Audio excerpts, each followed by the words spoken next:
दौंड तालुक्यातील स्वामी चिंचोली येथे एका 21 वर्षीय तरुणीचं भर रस्त्यात अपहरण केल्याची खळबळजनक घटना घडली आहे। या घटनेनंतर संपूर्ण जिल्ह्यात तणावाचं वातावरण निर्माण झालंय। मिळालेल्या माहितीनुसार पीडित तरुणी आपल्या आई आणि भावासोबत दुचाकीवरून जात होती।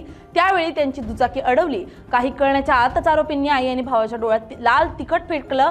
डोळ्यांची प्रचंड आग होऊ लागल्यानं त्यांना काही दिसणं अशक्य झालं। याच संधीचा फायदा घेत आरोपींनी तरुणीला जबरदस्तीनं सोबत घेतला आणि तिथून पळ काढला।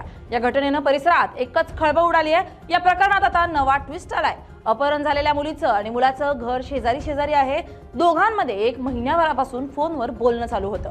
मुलीचं वय 21 वर्ष आहे। या घटनेनंतर पोलिसांनी मुलीला शोधण्यासाठी 6 पथकं रवाना केली आहेत। पोलिसांनी 165 किलोमीटरचा रूट मॅप केलाय।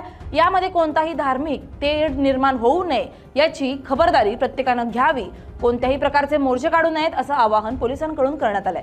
जर कोणी अशा पद्धतीने वर्तन केलं तर त्याच्यावर देखील गुन्हा दाखल करण्यात येईल अशी सूचना देखील पोलिसांनी दिली आहे। हद्दीमध्ये काल 3:30 वाजता सुमारास घटना घडली। यामध्ये एक 21 वर्षाची यंग लेडी जे आहे त्यांना 2 तरुण जे आहे ज्याचा वयवर्ष 22 ते 24 वयोगट आहे आणि ते त्यांना सोबत घेऊन गेले। घरच्या बरोबर ती लेडी येत होती, त्याच्या अडथळा निर्माण करून रस्त्यात अशा प्रकारची एक रिपोर्टिंग आमच्याकडे आहे। तातडीने त्यामध्ये काल संध्याकाळ FIR दाखल करण्यात आली होती आणि 6 टीम्स आम्ही त्याच्या शोधसाठी फील्डमध्ये रवाना केलेले आहात। आमच्या टीम्स जे आहे ते जागेवर जाऊन तपासणी त्यांनी गोपनीय यंत्रणाने आणि तकनिकी तपास आमचा चालू आहे।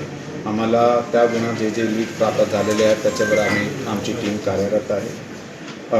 ह्या सगळं चालत असताना काही एक माहोल थोडा टेन्स झाला होता काल ठिकाणी, पण त्यासाठी जे लोकल आहे आणि जे लोकप्रतिनिधी आहे आणि जे सर्व समाजाचे जे प्रतिनिधी आहे त्यांना पण आवाहन त्यांना पण विनंती करण्यात आलेली आहे की या ठिकाणी पोलीस जे आहे ते आपला कर्तव्य जे आहे ते काटेकोरपणे पूर्ण करत आहे।